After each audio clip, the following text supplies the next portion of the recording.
Hari ini kita akan membahas topik yang sangat seru nih, yaitu retorika. Dengan saya, Nilobela Puspita, dan narasumber kita hari ini. Halo, perkenalkan nama saya Hairunisa. Ini apa kabar nih, Ca?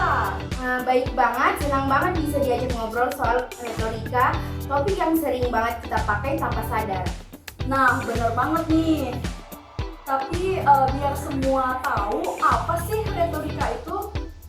Nah, retorika itu seni berbicara, di mana cara kita menyampaikan pesan supaya bisa didengar, dimengerti, dan bahkan bisa mempengaruhi orang lain. Menarik banget nih, tapi kenapa sih retorika ini penting bahkan bisa mempengaruhi orang lain? Nah, karena lewat retorika kita bisa mengungkapkan ide dengan jelas. Gak cuma ngomong asal, tapi bisa bikin orang lain paham dan mungkin juga sepakat sama kita. Kadang orang mikir retorika tuh cuma buat politis atau pembicara publik ya.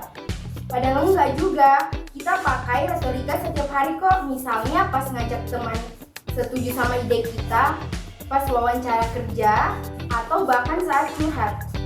Oh iya ya. Nah, kalau ngomongin unsur-unsur retorika ada apa aja sih, Ica? Nah, ada 3 unsur utama. Yang pertama itu etos, soal kredibilitas kita. Kedua, ada pathos, bagaimana kita menyentuh emosi pendengar.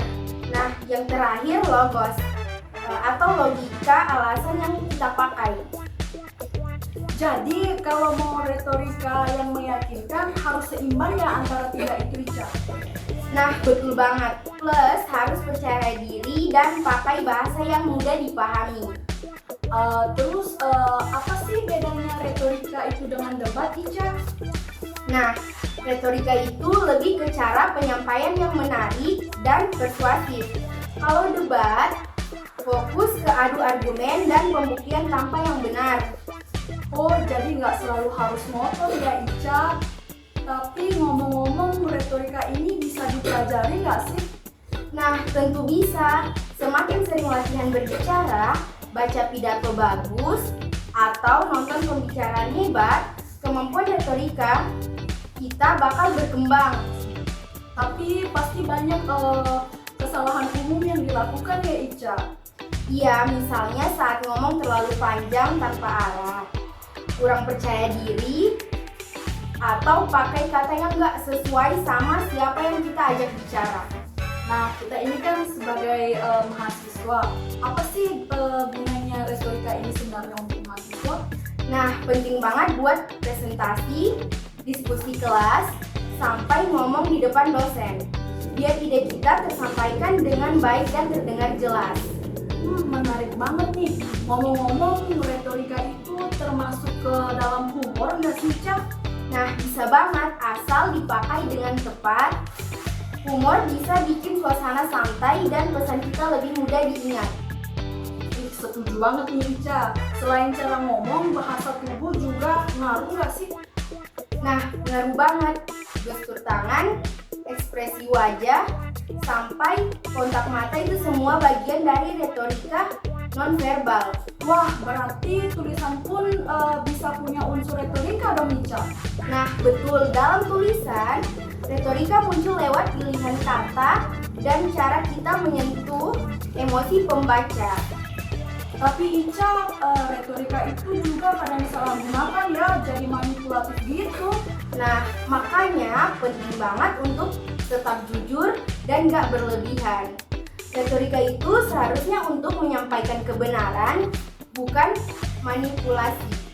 Setuju banget nih, Ica. Ada nggak sih contoh-contoh retorika itu dalam kehidupan sehari-hari? Banyak, misalnya guru yang bisa bikin murid semangat belajar, atau teman yang bisa nenangin kita cuma lewat kata-katanya. Bener banget nih, Ica. Kadang kata-kata sederhana aja bisa ngena kalau disampaikan dengan tulus ya.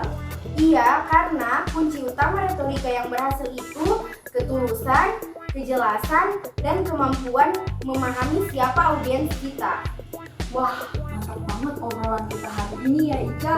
Jadi buat teman-teman, ingat ya, semua orang bisa jadi ahli retorika asal mau belajar dan berlatih. Nah, betul. Retorika itu bukan cuma soal pintar ngomong, tapi soal bagaimana kita berbicara dengan hati dan niat yang baik. Wah, terima kasih ya Ica udah gabung hari ini buat pendengar. Sampai jumpa di episode selanjutnya. Tetap semangat belajar dan jangan takut berbicara dengan percaya diri. Sampai jumpa di podcast selanjutnya.